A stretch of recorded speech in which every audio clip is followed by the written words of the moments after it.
most important part of a good story, to me, is its cast of characters. The more interesting the characters, the more interesting the anime. And nothing makes a character more interesting than ambition. When a character has something to strive for, some goal to achieve, it makes it all the more fun to root for them.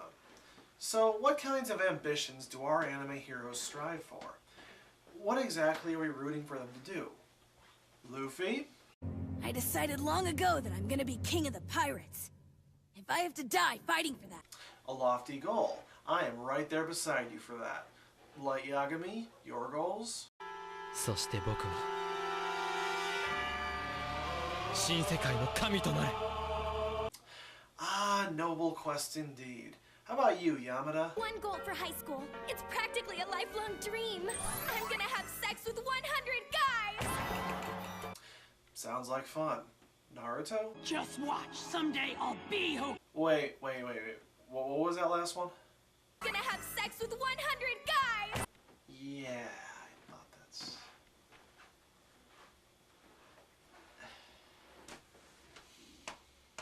Let me get back to you on that. 6.5 hours later.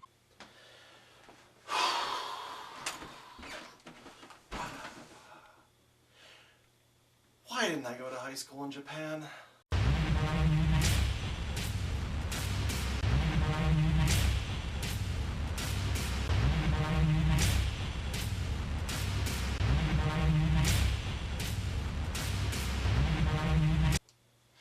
Yamada is a high school student at the top of the food chain. Every girl wants to be her, every boy wants to be with her, and she, All I gotta do is get through the first time. After that, I'll be totally good to go. I just need to find the right guy to break the seal. While that may sound like the premise for the most blatant, thinly veiled escapist jerk-off fantasy since Kiss Time Sis, or Kiss X Sis, or whatever, I only got in 2 episodes, let me make 2 things perfectly clear. First of all, unlike the 2 abominable creatures from Kiss Time Sis, Yamada doesn't live in a world where her behavior is considered normal, or even worse, encouraged. Hey sis, shouldn't you first, I don't know, find a boyfriend? Chica! Have you ever heard of knocking? She lives in a world much closer to our own, and the few people who know about her endeavor spend a decent amount of effort trying to advise her and keep her under control. Remember how I'm always telling you that you're too picky? This is what I'm talking about, and also why you can't find a boyfriend. Do I or do I not have the right to choose a good-looking guy? And second of all, Yamada's all talk. She's a virgin, and the story clearly acknowledges that she has no idea what sex even is, let alone how to get up the nerve to have it. In order to gain experience and overcome her insecurities, she decides that the first step towards carnal domination is to sleep with a boy in her class named Kosuda, because in her words, he's a plain Jane cherry boy. Yes, cherry boy is a term they use. In any case, these 2 plot elements go a long way in making the character of Yamada not only funny, but 1,000 times more likable than she should be. Her constant efforts to take a step toward losing her virginity are peppered with her complete lack of understanding about common logic or human behavior. She is, in every way, a dog chasing a car, and it is hilarious at nearly every turn. Come on, quit teasing me. That's right. You're almost there. Will you grab them already? By the way, did I mention that several characters get an Arrows deity? A little chibi wise man version of themselves that floats on a cloud and gives them comically misleading sex advice that they can't even hear. Listen to your instinct, also known as what your body is telling you to do. Don't hold back and let it rip!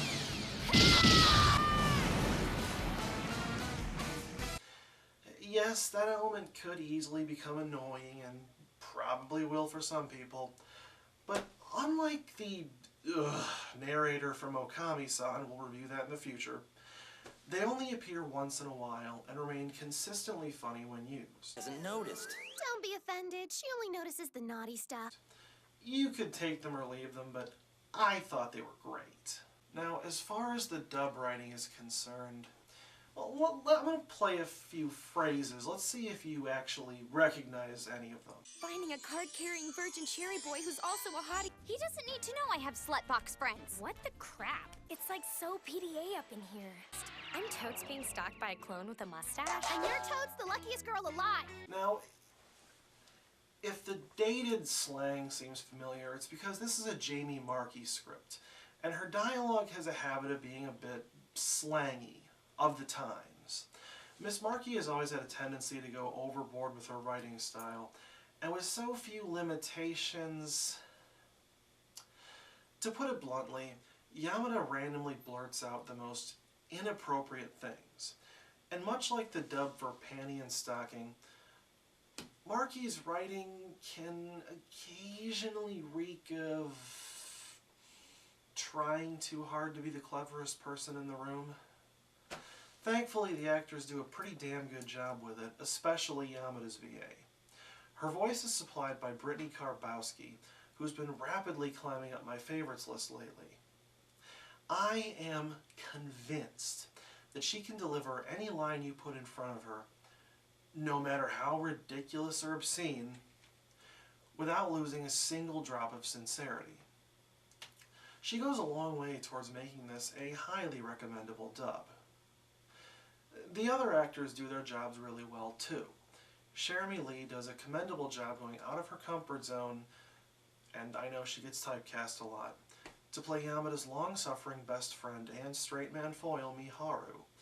And the deity actors fill out their roles as well.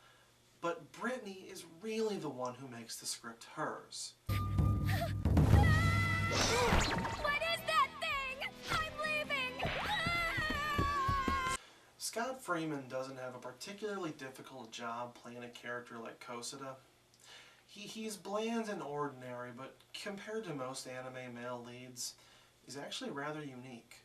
He reacts to Yamada's sexually confused insanity the way a normal boy probably would, rather than just getting freaked out and taking a moral high ground. Although he's confused about what her advances mean, he's still receptive to them. Although, as it turns out, he's just as nervous and unsure as she is. And thank God, for once, both characters screw things up just as often.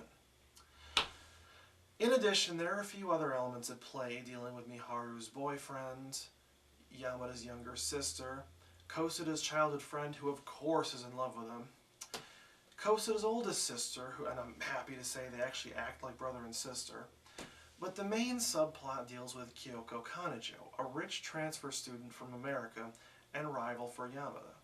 The rivalry in the fields of both beauty and popularity go a long way in highlighting just how shallow these values are. By stealing Yamada's boyfriend and ripping him from her desperate and disgusting arms, she'll learn how much more powerful I am than her. But the most memorable thing about her would be her dark secret. And once it's revealed, it's a story element that would normally bug the crap out of me if it were handled any differently. But like Yamada's ambitions, the fact that she's completely delusional about it saves her from being wholly unlikable. Outside of the opening, the animation honestly isn't very good. Talking heads prevail, and the animators are not exactly coy about the budget-saving tricks they're using. Speed lines for intensity, bouncing images for walking, keyframes, and so on and so forth. Thankfully, unless there are a bunch of frozen characters in the background, like at the water park, it's easy to ignore. On the other hand, where the show really shines is with its artwork. The backgrounds, while stiff, are highly detailed and vibrantly colored. The character designs are also very well thought out, very expressive, and easily recognizable. But what really impresses me about this series is its dual appeal. For those of you who are looking for a gleefully sadistic sex comedy, Yamada's First Time is exactly that. The jokes are fast-paced, well-executed, and rarely ever miss the mark. There's fan service abound, but it's rarely ever gratuitous and normally serves a point to the plot. Now, for those of you looking for something a little deeper, this show hasn't forgotten you either. It has an almost nostalgic feel to it, as if it were written by someone who wanted to see how an exaggerated, way over-the-top version of themselves would have dealt with their own real-life experiences. The character development is subtle as Yamada slowly gets a grasp on the reality of her feelings and rapidly developing hormones, and Kosuda slowly becomes more interesting and likable from the template that he originally started as he interacts with her. I was a little shocked to discover that it was based on a 4-panel manga. Normally you can tell this right off the bat from the story, limitations, and the pacing of the jokes. But up until I looked it up on Wikipedia, I honestly thought it was based on a more traditional style manga, or hell, even a light novel. The pacing of the jokes is kind of a dead giveaway, but the story seemed to flow a lot smoother and more seamlessly than similar titles like Kill Me Baby, Azumanga Daioh, and Lucky Star. Yamada's First Time is available from Funimation. You can stream it pretty much anywhere or just watch it for free on Netflix. I wouldn't recommend paying full store price for it, but if you can find it on Amazon, and it's been $23 for the Blu-ray DVD combo pack ever since the winter sale, then you should totes go for it. Overall, this series works great as a comedy and just as well as a coming-of-age story, as it takes an unflinching yet not unforgiving look at the genuine awkwardness of adolescent relationships.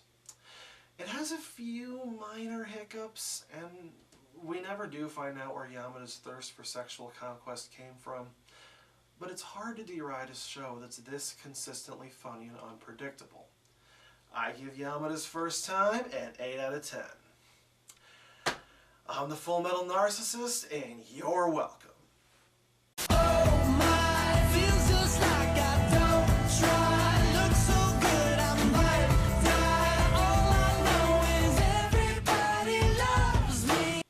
Sorry, kitty, you're too young for this show.